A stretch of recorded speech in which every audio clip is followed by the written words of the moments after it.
People, it's that time of the year again, the Champions League.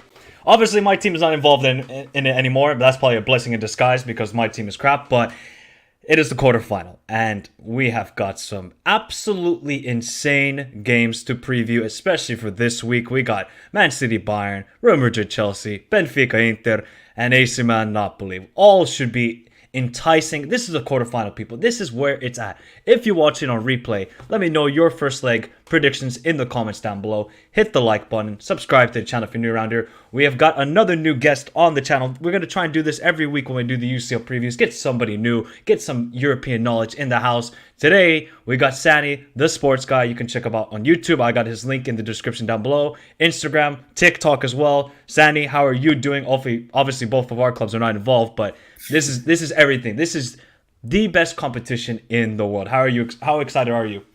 I'm absolutely excited. First of all, I'm absolutely excited to be on Michael Talks Football. This is where it is all about in terms of European football. So, absolute privilege to be on here. And I guess in the words of The Rock, finally, the sports guy has come back to Michael Talks Football. Listen, I'm absolutely buzzing because this is the Champions League. Michael, honestly, the intro that you had for the show as well, I was getting so giddy just thinking about all the Champions League games that have happened before, the trophies I saw, the commentary, everything. I'm absolutely giddy for this week because, like you said, some huge games and I can't wait to get into it. Yep, and Sani was telling me before we went live, he was actually at Porto Inter. I was like, you lucky man, because I actually tried to go to Benfica Porto last week on Friday, but flight tickets were insane. It's just insanity for me. But before we get into the preview, shout out to Sebastian Keyman, Uncle Mike, Elias. We got big houses here. Albert, XYZ, YG, how you doing? Yes, shout out to Wrexham. My God. Game of the year. Game of the year for them. And shout out to AD744. Go check out his channel, people. Well, people, we got 4 games to preview. We're going to be here for about 15 minutes. So if you guys want to have your comments really read out, Super Chat is obviously available, but we're not going to go through too much of the comments during the stream. Preview, listen, give your thoughts in the comments. If I see anything good, I'll bring it up on the stream. So, Sani, let's get it started. Obviously, there's 2 games tomorrow. We're going to start off the Tuesday games, then move on to the Wednesday games. First off, it is Benfica against Inter, and this is the sort of games where you look at it, and Benfica are coming off a loss against Porto, where, I don't think Benfica played their greatest game, but I think they kind of had one eye on this tie because they got a 7-point lead in Liga Portugal. It's pretty much over in my opinion. And then Inter, they're a car crash at the moment. I don't know what to say about Inter. So things to watch out for this game is Otamendi is suspended with yellow cards, so he's not going to play, which is a big thing.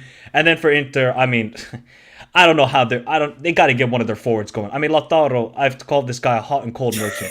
He's good for a couple games. He's crap for a couple games. This is Lautaro Martinez. I don't rate him as a striker, but when he's good, he's great. When he's terrible, he's god-awful. So how do you think Inter will approach this game? Because you obviously saw them away at Porto. Do you kind of see they have that same approach where they're going to be a bit more defensive, get that 0-0, 1-0 victory, take it back to San Siro? Or do you just think Benfica, look, they're coming off the loss, but they're such a good team this season? How do you kind of see this game going? Yeah, so it's a weird one because, like you mentioned, Benfica are coming off that loss. Inter obviously drew on the weekend, last minute Candreva. Absolute shout out to him. He was a great player on FIFA back in the day. But Sani? I think Sani's connection went away, or mine? I think it might be Sani. Guys, is it Sani's connection or mine? Because I think his connection went away. We'll see if we can get Sani back. This is sometimes what happens, people. When you're streaming, especially with connections, it can go bad. But look, when it comes to Benfica in this tie, there is no Otamendi, and we've seen Otamendi. He has actually been very good, right? We're not. This is not the Man City Otamendi where he's a liability. Otamendi has been clutch for Benfica, and with no Alexander Bob, which somebody as well mentioned, Alexander Bob has actually been a great addition on the right back position. So we'll have to see how then Benfica are going to cope. But I just think with Inter, you just don't know what you're going to expect, and I feel like they're going to be very defensive in this game. Sani, you're back now. I'm back. There we go. All right, continue with your thoughts then. Sorry, yeah. So I was saying that, for example, if you look at Inter Milan, for example, obviously they drew on the weekend. But like you mentioned about the defensive aspect, they're very, very pragmatic. I know they haven't won a game since March, which is quite bad. Wait. Inter haven't won a game since March. Since March, they haven't actually won a game. They've been drawing a lot. So if you check the stats since the start of March, they haven't actually won a game since then. They've been drawing. They've been losing some key games. Obviously, we know they lost against Juve a couple of weeks ago. They drew in the Coppa Italia. They have been in some really bad form. But in Europe, I think this is where it comes in handy. So if you look at the record, they lost to Fiorentina. They drew, obviously, to Porto. Spezia, they lost. Lecce, 5th of March. That's crazy. When you come to think of it, of a big European club, they haven't actually won since the start of March. That is unbelievable, in the words of Gary Neville. Now, I think you hit the nail on the head. This is going to be a pragmatic game for them. I think that this European style of football, I think, suits Inter the best because they're just going to shut up shop.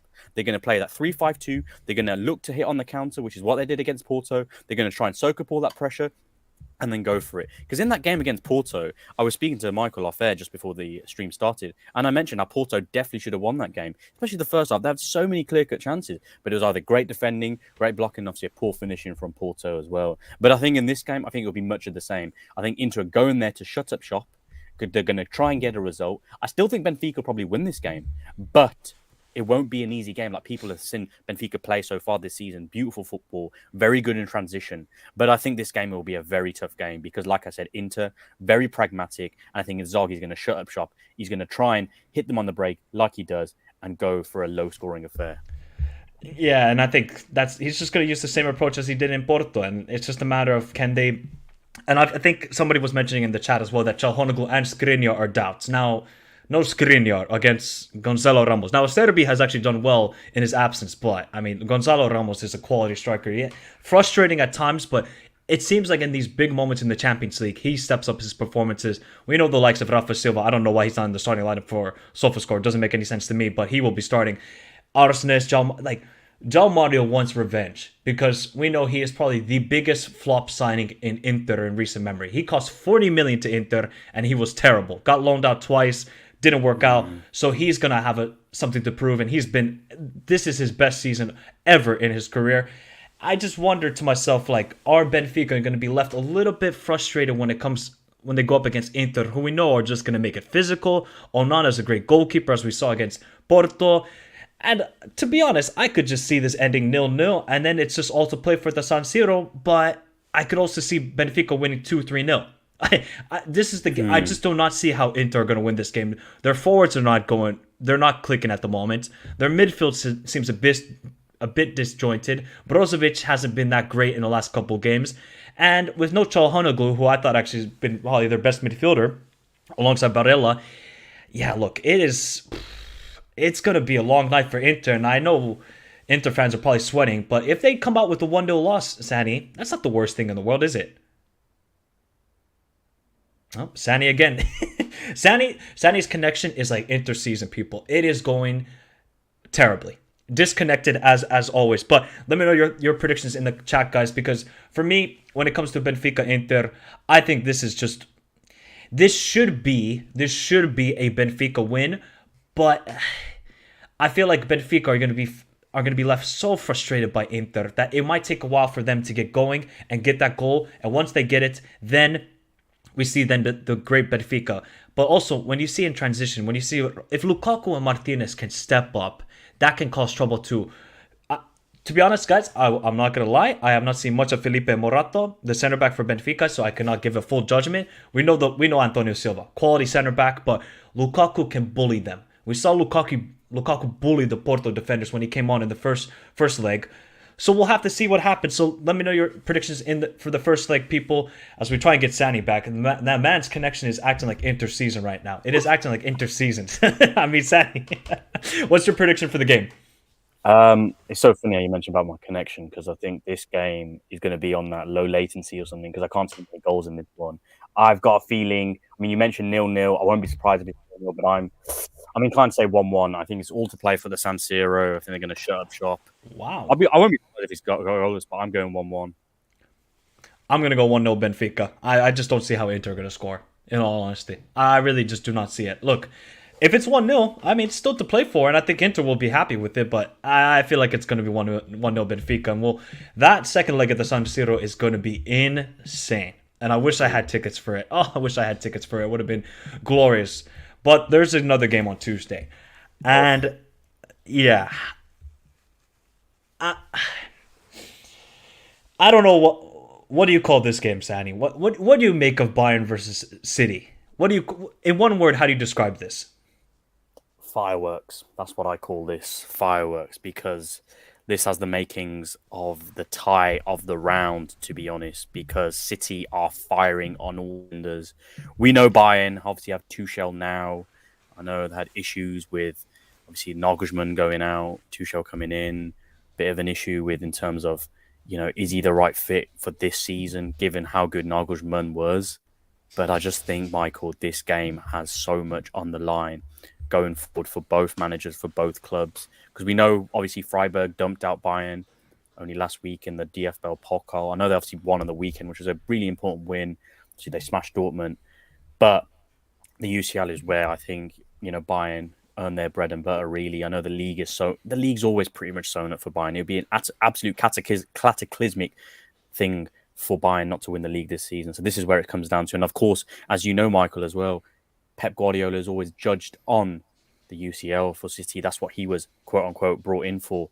But this game, like I said, it will be fireworks. I can't wait for it. I honestly can't, because City are starting to cook at the right time. I mean, you've got the team up on screen. The fact that John Stones is going to be playing in central midfield is unbelievable. And it just speaks volumes as to what Pep is all about in terms of his player profiles.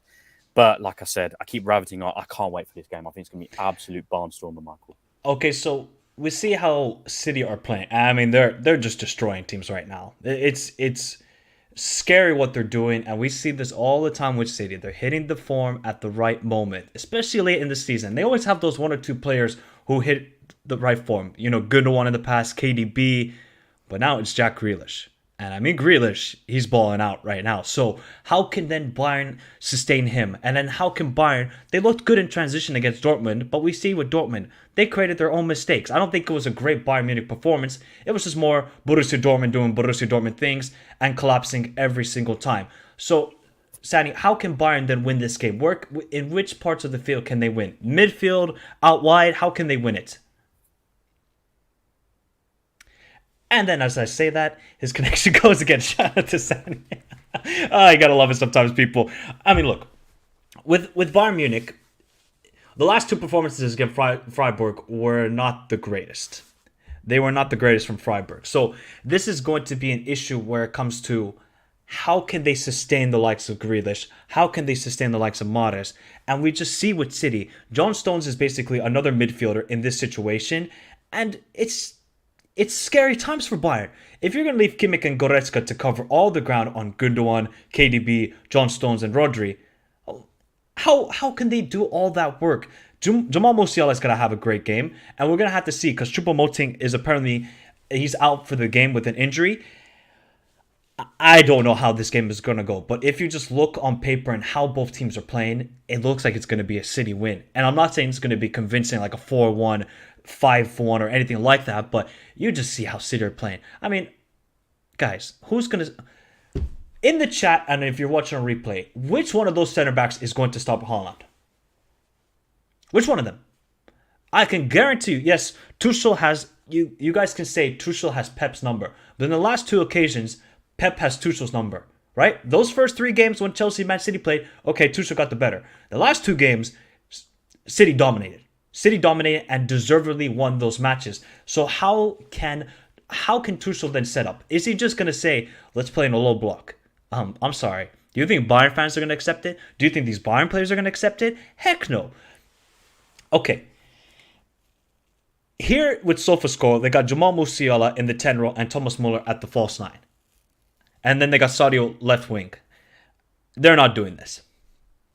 I just don't think to myself that Sadio Mane is going to start. He is just not in the greatest of form. He's still trying to get back from injury, but just his form is not that good either. So what I think Tuchel is going to do is, if he's a madman, he might play a back five. He might do it. In all honesty, he might actually generally play a back five, play Stanisic, Matthias de Ligt, Upamecano, Davis, and Cancelo, and then play 3 midfielders. Let's say Kimmich, Goretzka, and then Thomas Muller in the 10 role, and then he could probably play up top. He play Coman and maybe let's say Jamal Musiala. I could think something like crazy like that with Tuchel. But if he goes with this formation, you got to play Gnabry, you got to play Coman, you got to play Thomas Muller, and then at the false 9, it's either Jamal Musiala or somebody else. I think with City, all City need to do is play their game. They understand, and Pep understands. They play their game, and we'll see how it works. They don't need to change any. Why would Pep have to change his tactics and his formation? Why would he? For this Bayern team, are this Bayern team the most scariest Bayern team you have seen in recent times? No, it isn't. Is it better than the Kovac team? Yeah, it is. But this is not a Bayern team where you're like, wow, you know what, Lewandowski's there. Man, we got to be scared. Sané. So this is the problem for Bayern Munich. I just do not know how Tuchel's going to set up. If he's going to allow City to have 60% ball possession, I think they're going to get cut open. I genuinely do. If you're conceding these goals, and they have been better defensively. I know De Ligt and Upamecano, they've been better defensively. They are going up against Erling Braut Haaland. When you're going up against Erling Braut Haaland, it is a long, and I mean a very long day for you. So let's see what happens. If I have to give a score prediction for this game, I think it's going to be 4-2 Manchester City. I think they're just such a better side at the moment, and I think this will be somewhat of an open game, although Bayern, I just do not. In transition, they look good, but let's see what happens. Let's see what happens in this location. So let me know your predictions in the chat right now. Yes, 80 for sure. The favorite UCL game by far. This is the highest Champions League quality football we can see. I know Bayern, they're not the greatest Bayern side, but this is the best quality football we will see this week because we got guys like Jamal Musiala, Jack Grealish who's cooking, Riyad Mahrez who's cooking, Gundogan who's cooking, John Stones is John Stones, I CDM. Bro, might as well just play CDM for England. You're better than Calvin Phillips. You might be better than Declan Rice. He is honestly, John Stones at the CDM role is, it is delightful. Big up to David T, a new member of the channel, says bad players can have a good game. We played Shaw at center back and Mark Tomlin out of the game. And that is very true, David T. And this is the thing. So will Tuchel look at how the likes of Ole set up, how Klopp set up, not the one away from home where Klopp set up, but at home, and think to himself, you know what? We just got to be defensively sound, be in a low block, and hit them on the counter-attack. I just do not think Bayern can go have a tennis game with this Manchester City side. I cannot see it. So let's see what happens. Let's see if Sani's connection is working like Manchester City's season right now. Sani, any other thoughts of this game before you give your prediction? Fingers crossed. No, hopefully it actually holds for this game. I think obviously a lot of people are talking about Pep and Tuchel. People are saying, oh, Tuchel's got Pep's number. But, I mean, since... Well, it lasted a grand total of 10 seconds, people. 10 seconds, Sani. Man, this guy's connection is going crazy, crazy, crazy. So, I just do not see how Bayern win this game. In Munich, can be a totally different story. It can be a totally different story for Bayern Munich. But let's see what happens here. We're not going to do combined at 11:80. I don't have a lot of time. We're going to be here for about 50 minutes and we're going to move on. Yes, this game could turn into a track meet. Yeah, 100%. Now, a player that can make a huge difference for Bayern is Alphonso Davies. One is his dribbling ability. Two is his pace, because we know Mahrez, not really the greatest coming back and defend. Akanji, look, he's decent, but I think if you're Man City, that's a big worry. Can Davis and whoever plays as left wing, either Gnabry, Sadio Mane, they can cook down the left side. Against Ake, I don't really see it for Manchester City. I mean, for Bayern Munich, excuse me. Because Ake, he's doing very well, very well. Yeah, Tuchel got his number. X-Top. I'll say this again. I will say this again. Tuchel got Pep's number for those first 3 games. The last 2 games, Pep got Tuchel's number. So let's see what happens here. By the way, YG, you guys robbed Brighton. You did. Oof. We need Goretzka to stay KDB to stay on KDB like a mosquito. Don't let him get the ball. Exactly. So this is going to be the player instructions that Tuchel has to give to these guys, especially like Kimmich and Goretzka. They gotta be money. They have to be money in this game because you cannot allow KDB, Gundogan, Rodri, John Stones to cook. If those guys cook, yeah, it's gonna be a long day. 10 seconds is the amount of time we will not see pure football in this game. Big up Dayon, how you doing, bro? In corruption season, yes. Let's see, Sani, how long can you last this time? Pause. Honestly, I'm hoping my Wi-Fi just works this time, please. Anyway, I think this will be a good game. I can't wait.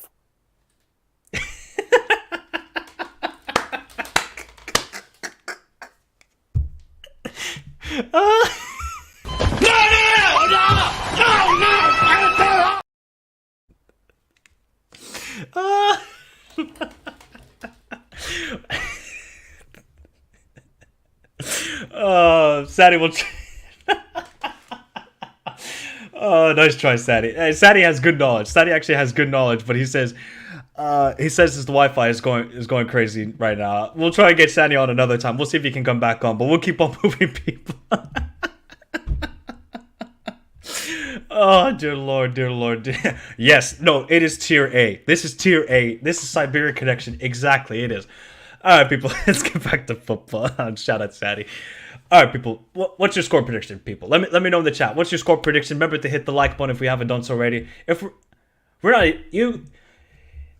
this is corruption. This is corruption. We're not even on 30 likes. You people in the chat are acting like Sani's Wi-Fi connection. Hit that damn like button right now. We better be hitting 30 likes the next time I look because you guys are acting like Sani's internet connection at the moment. Let me just respond to Sani because he's saying it's not working that well.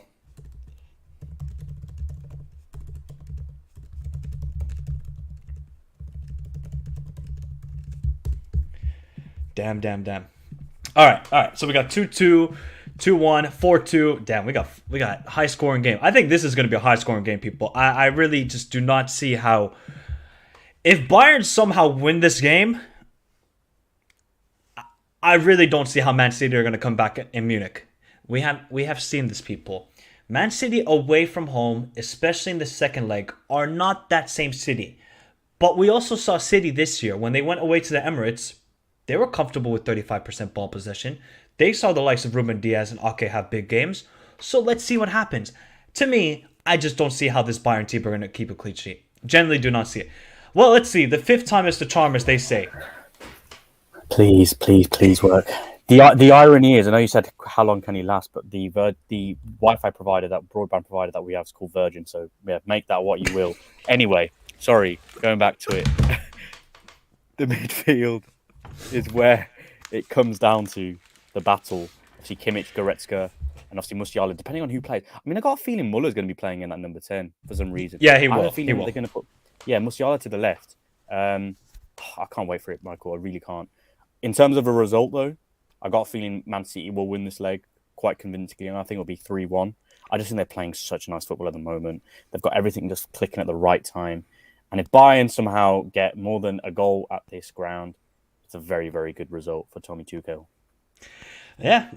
So last question before we move on then to the Wednesday games. Where on the area of the pitch can Bayern win? Where can they dominate? Because I just don't see how they can win the midfield battle. So where can they win this game then?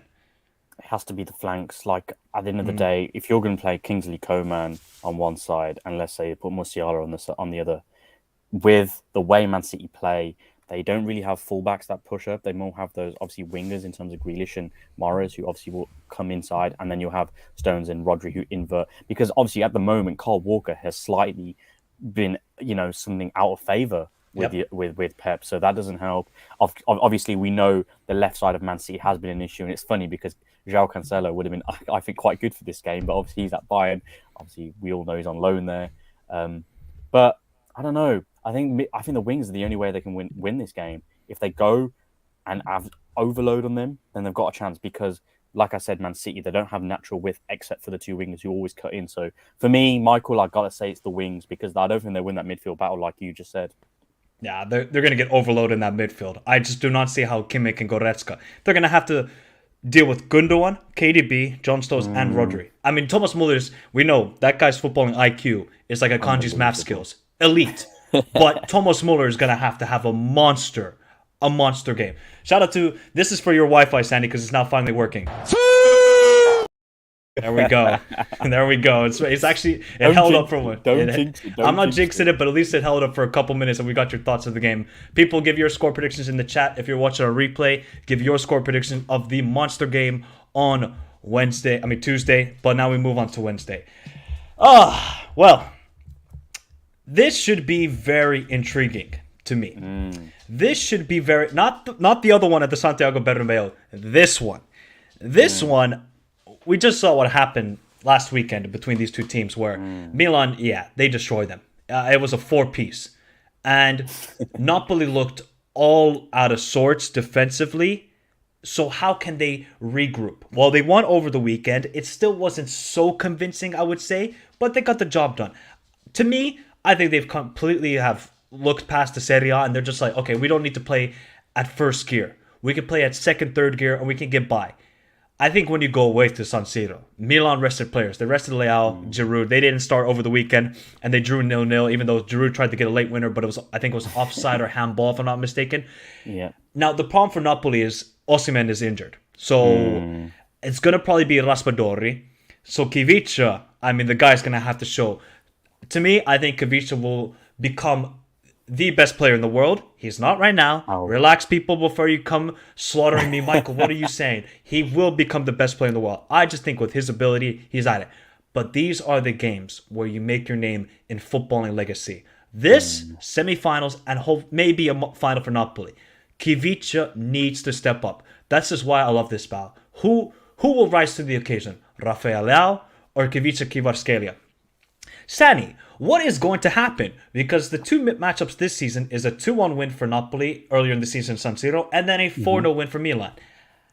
50-50 on Wednesday? I don't know. I don't think so. I think UCL heritage is a big thing in this competition.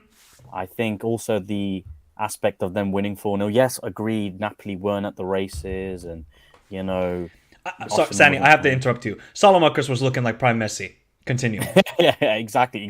So if you're making a player of that caliber, with no disrespect, obviously he's better than us, but if you're making a player of that caliber look that good, then it goes to show how bad you were and how good Milan were playing. I think it'll be intriguing to see what formation Milan play in this game. I know they are prone to playing 3 at the back, with the likes of Thiago coming in and Kalulu and Tomori. But I think the fullback probably works perfect in this game because it gives Leao the license, especially on the left flank. That's what they played the last weekend against them. Exactly, and it worked wonders, Michael. And I think in this game, if him and Hernandez, because they've already got their telepathy going perfectly, if they can get that going again in this game, I think they can do a lot of damage to Napoli. And the fact that this game is at the San Siro, where the atmosphere is going to be all over Napoli. Like, I know people talk about, the Diego Armando Maradona Stadium and how good the atmosphere is there. But I think the Champions League is a completely different kettle of fish. And that is exactly what I think they'll experience in this game. I personally have Milan winning this game. I think they'll win 2-1 just because of the atmosphere and what it means to Milan, because the league is over with. They've got a top 4 race at the moment. It's very, very tight. I know Lazio have got a bit of a gap, 5 points to third, but they've got a bit of a race in hand. So naturally, this could be the only way they actually make the Champions League next season, Michael. So a lot is on the line for Milan. I know people are talking about how Napoli have been amazing the season they have. Shout out Spalletti, shout out the players. But I think Osimhen's going to be a huge miss. I know you mentioned earlier about Kvaratskhelia and what he is going to be doing in the next couple of seasons and what he can do. But it's a lot of weight to put on a boy's shoulders this is his first experience in the Champions League. And to go at a raucous atmosphere to the San Siro is going to be unbelievable, Michael. I think Milan win this game. Wow. Look, I'm slightly heading towards Milan as well, just because there's no Vic. There's no Osimhen. Like, he is just such a bully. He's not the greatest on the eye, but what he does is he makes the center backs' lives a living hell. Exactly. Living hell. It's like dealing with the Undertaker in the WWE. You don't want to deal with the dead man. That's Osimhen. He's the dead man to me. Because he is just such powerful. He's got even a touch. Like the goals he scored against Roma this season were beautiful. So it's about, okay, Milan, I think they got confidence beating Napoli, and Napoli might be thinking to themselves, how can we stop these guys? How do we stop Leao getting into those one-on-one situations against Di Lorenzo? So it's going to be interesting to see then how Spalletti is going to approach this game, because we've seen Napoli are always the team on the front foot, pressing, keeping 55, 60% ball possession. Maybe Spalletti will be thinking to himself, let's play on the counterattack. Let's use Chucky Lozano's pace. Let's use Kivara in transition, see how it goes. And we saw with the midfield battle, I mean, Milan completely destroyed it. Anguissa, Lobotka, and Zielinski. I mean, that was probably the worst games they played all season. And if Milan can replicate that performance, especially Tonali,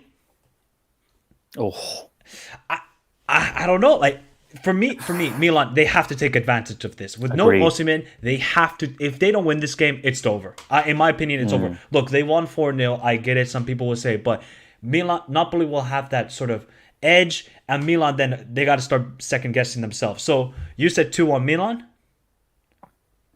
Yeah, I think we're going to go with the same scoreline. I think Milan will win 2-1, which is, to me, look, I still think Napoli will make the final of the Champions League. This is my honest opinion. I still think they will make it to the final, but I think Milan with that crowd is going to be insane. And this is, crazy enough, people, this is Napoli's first ever game in the quarterfinals of a Champions League. That's first ever time. So let's see how the players are going to react. We know the Milan players, especially with the likes of Giroud, who have been in these big occasions.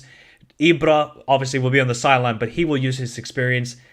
Look, Milan players might rise to the occasion. Let's see what happens. It's going to be fantastic. I think this is going to be a great game. I feel like this is going to be a similar game to last weekend when they played, which was very entertaining. It was going like a tennis match, and I feel like Raspadori can step up. Yes, Raspadori got to step up in this game. He does, and he has shown in few occasions this year, he steps up and gets a vital goal. I think it was the goal against, I want to say it was Spezia, where it was 0-0. He scored in the 85th minute. Yeah, so he's got that clutch gene in him, and he's going to have a big game. So let's see what happens. And let me know your score predictions in the chat, people, because we're both going 2-1 Napoli. I mean, Milan, which I didn't think was going to happen last week, but with no Victor Osimhen, I think it is a big deal. It is a big deal. And before you move on to the next game, Michael, I just want to say to everyone that's tuned in as well, people might think, oh my God, the last 3 games Napoli have been to Milan, they've won. So they've obviously had a 3-game win streak at the San Siro. But the key thing is, and Michael knows this, him being a Liverpool fan, the UCL heritage is something that's key. He's a Liverpool fan. Under the bright lights, Anfield is one of the hardest places to go and get a result. Never mind the Premier League. We saw that on the weekend against Arsenal. But we're talking about European football here. It's always been a tough place to go, Anfield, under the European lights. Now, the San Siro, there's an aura about it. Every big team that you have seen go to the San Siro. I am talking maybe 10 years ago when Inter Milan were there with Zanetti, and then AC Milan were there, when I'm pretty sure they beat Barcelona 2-0. That great Barcelona side 2-0. Kevin Prince Boateng scored a brace. Wait, didn't United lose 3-0 away at Milan? We lost 3-0 away the season Milan won the Champions League in 2007. We actually beat them 3-2 at Old Trafford, but they went there, won 3-0. It is very, very hard to win at the San Siro. I think the first team to actually do it in the knockout stages was Arsenal back in 2008. So when I say to a lot of people it's a very, very hard task, I mean in terms of the European aspect. Because the league is one thing. The European UCL heritage is something special. And I keep saying it to people, like, it's not something that is a myth. It's real. Liverpool have it. AC Milan have it. Real Madrid have it. Those 3 teams have that UCL heritage that you cannot write them off. And I think Napoli are going to definitely feel this on Wednesday. They will feel the pressure, Michael. Yeah, they might feel the pressure. So we're going to have to see what happens. I cannot wait. To be honest, I might actually tune into that game more than this game because... Yeah. First off, what's your thoughts of Frank Lampard being manager of Chelsea? Interim, of course. Yeah, I think a lot of people are giving Chelsea stick because it's like, oh my God, why didn't go for a proper manager? But I think they're waiting for the summer. It's only 2 months really left until the end of the season. They don't have many games left for this season as well. Lampard is a manager that, regardless of whether you think he's good or not, he has the Chelsea folklore, that legendary status with him, and the fans will give him time. He's not going to get sacked. And realistically, did many people have Chelsea progressing past Real Madrid, regardless of the squad? I don't think so. I think Real Madrid, again, have that UCL heritage for them. And Lampard, like I said, I've got a lot of time for him because growing up, he was one of those players I loved watching, especially in England shirt. Oh yeah, no, well, 100%. Lampard as a player was a baller. Great player. And, I wish it did work out for him at Chelsea, but as a manager, probably not good enough. But listen, people need to understand it's a short-term thing for Chelsea. He's going to be there until the end of the season, and he won't be there come start of the season. So people need to understand the context. Sani, you say that, but if they win the Champions League, he's Stop getting it. Stop it, Michael. Stop no, it. no, no. If Frank Lampard somehow, look, this would be divine intervention in my opinion, just with the way Chelsea are playing at the moment. If somehow Chelsea win the Champions League, he's getting that permanent contract. Guarantee it. He is. No, you don't win the Champions League and don't give the guy a permanent deal. I'm sorry, you don't. So True. Let's see. You know what as happens. well as me what happened in 2012 when they won it with Di Matteo. The next season, Di Matteo was their manager, and he got sacked after they lost to Juve. Look, I just think they're going to be crazy enough to do it. But anyways, about this game, because it's Chelsea owners, Todd Bowley, shout out to Todd Bowley. True. I mean, look, they're doing what they're... He's basically writing a Hollywood script at the moment. That's what he's doing. He's writing a Hollywood script. Shout out to everybody. Remember to hit the like button. We got past 30 likes. We did not perform like Sani's internet connection on this stream. Thank you very much. Keep hitting the like button. Subscribe to the channel. Remember to go check out the Sani's channel as well. The link is in the description down below.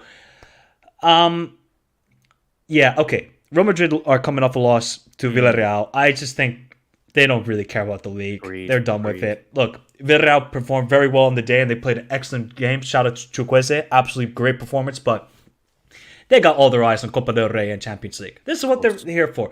So, for Chelsea and Frank Lampard, if Frank Lampard dares to play a 4-3-3 and goes toe-to-toe with this Madrid side, they're going to get cooked. With no Chile, with no Thiago Silva, he's going to play probably Koulibaly and Fofana. I rate Fofana highly, but they're going up against Ramadan Benzema. And we have seen this Benzema, you can't stop him. You can't. So Reece James, got to have a big game. Sani, how can Frank Lampard get a result? And when I mean result, it's either a draw or a win. How can Frank Lampard get a result for Chelsea to get some positive vibes into the second leg? He has to play a park the bus counter-attacking game in this game. I just can't, like you said, if he plays 4 at the back, there is absolutely no chance. I think, call me crazy, this is what I'd do. I'd actually play Ruben Loftus-Cheek as a right wing back in this game. People are going to be like, are you for real? Sorry, wait. That is blasphemous. Listen, I know Stephen A. Smith might not be happy with it, and I don't think Michael's happy with it, but just hear me out with this. The games where Vinicius has struggled, I know he did really well at the Nou Camp against Ronald Araujo. But I just think if you put someone physical, and I'm not saying Reece James isn't physical, but if you put someone just purely physical on Vinicius, it's going to give him something to think about. And Ruben Loftus-Cheek is technically quite good on the ball. He's technically quite sound. I just play him there. Just give Real Madrid something different to think about. People know that you're going to go for the Reece James, for example. Just give him something different to think about. They need that to work out. Park the bus. They need to do it. They cannot, like you said, go toe-to-toe because that midfield that Real Madrid have is just beautiful, right? And another thing as well is Modric. He is still the key in this game. He will dictate this game perfectly. Now, Real Madrid knew what happened. Well, Chelsea knew what happened last season when they went to the Bernabeu. They were winning the game. They were playing really well. Modric came up. Beautiful assist to Rodrigo. Then the rest was history, as they say. But I think that's where it needs to be. They need to park the bus. They need to hit them on the counter. And they need to give something different. But it's Frank Lampard, like you said, we're talking about. I have a feeling his ego might come into this and he might be like, cool, 4-3-3, let's go for it. But it won't work out. But listen, you said divine intervention earlier, Michael. I think that's what they're going to need in this game as well. Divine intervention, because I can't see how Chelsea get anything from this game. And it's kind of funny you talk about the midfield. I actually think Chelsea's midfield can compete in this game. Really? Conte, Enzo, Kovacic, those guys compete with the... Look, Madrid's midfield is still better. Don't get me wrong. It is still better. But Enzo, Conte, and Kovacic is a lot better than Gallagher, Mount, and Enzo. So, if I'm Chelsea fans, I think you're good in that midfield position. But, I mean, I'm sorry. Who on earth on this team is going to score the goals. That's the Because problem. Aubameyang is suspended. He didn't get registered. So you're going to rely on Kai Havertz. You're going to rely on Sterling. You're going to rely on João Felix. You're going to rely on Mudryk. You're going to rely on Pulisic. I'm sorry. I have not seen any of these guys be a consistent goal scorer for me to say, you know what? They can go to that guy in these big games and get a goal. I just don't see it. So if I'm Chelsea, the best you can hope for is a 2-1 loss or a 1-0 loss. To me, if that happens, I think Chelsea can be very positive going back to Stamford Bridge, because we have seen Chelsea in the second leg at Stamford Bridge are actually very good, because I think they use the crowd to their advantage, even though they might not be the best team, but they use that to their advantage. So if they get destroyed 3-0, it's done. It's over. Don't see how Chelsea come back. But if it's 2-1, 1-0, that's how Frank Lampard cannot think into this game like, you know what, this is a one game off. That's it. This is 2 legs. You got to think it smart if you're Lampard. And Ancelotti is going to be like, I've been here before. We do the same thing. The players do what they can. And this is how Real Madrid do it. They might not be the best team, but in the Champions League, they step up. Vinicius, Benzema, we'll see who plays at right wing. I think it will be Rodrigo, because that front three is doing very well at the moment. Yeah. And then you play Modric, Cruz, and Valverde. You play Camavinga at left back. Look, Real Madrid got weapons. They can even bring off the bench. They can bring on Chouameni if they need to shore up the midfield. I think they're playing very well. And if I'm Chelsea, I really do not see how they can get a result in this game. So the best they can hope for is a 2-1 loss and then take it back to Stamford Bridge. What do you think the scoreline is going to be, Sani? I think it's going to be 3-1 Madrid, my friend. I just got a feeling that Chelsea are going to try and play football, which they definitely should not do. It's a shame, to be fair, that this game isn't reversed in terms of it would have been so much better if Chelsea had the home leg first, because I think it just made for an interesting tie. But I think Madrid are going to win. Actually, I think it's more interesting that the second leg is the Stamford You Bridge. really think? Yes.